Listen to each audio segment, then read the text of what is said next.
Assalomu alaykum avtoshop podpischiklari. Bizlar egadan 2022-yilda ishlab chiqarilgan Hyundai Tucson mashinamiz kelib turibdi. Yo'sa kraskasi 100% родной, bemalol tekshirtirib bosasizlar bo'ladi. Mashinamiz tashqi ko'rinishi o'ta ideal. Tozasidan yumshoq panellar qo'yilgan ekan mashinamizga. Ichki holatini o'tadan bo'lsak, eslab qolish qobiliyati sedanada. Yurgan probegi 48.000 probeg yurib turibdi ekan mashinamiz. 48.000 probeg. Xo'p. Mashinamiz sharni mashina. Yurganishni, hisob ma'lumotnomasini ko'ramiz.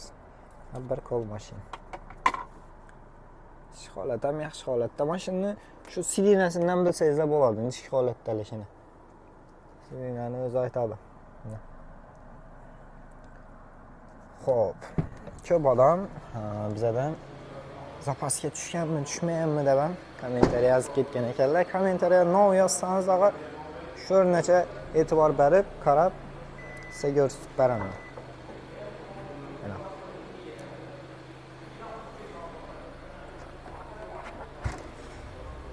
Zapasga tushmagan mashinamiz. Bahosini 340 million so'm aytib turibmiz. Bemalol avtoshopga kelib, naqd barternatsiya savdo, siz xohlagan to'lov so'mda aksangiz bo'ladi. Keyin shu kamerasini ham ko'rsatib o'ting. Ko'p odam dinitmi kamerasi deya dinitmasmi, xirami, 90 gradusmi ko'rgandan so'raydilar. Kamerasi ham normal o'taklar. Ko'rsangizlar. Motor, hadovoy, hech yerinde ishi yo'q mashinamizda. Silenalar ham qizadi, bemalol abduh, abagreif hamma narsasi bor mashinamizda. Esa kelaverasizlar, avtoshop avtosalonda sizlarni kutamiz. No mashinalar qiziq oladigan bo'lsa, kommentariya yozib ketasizlar.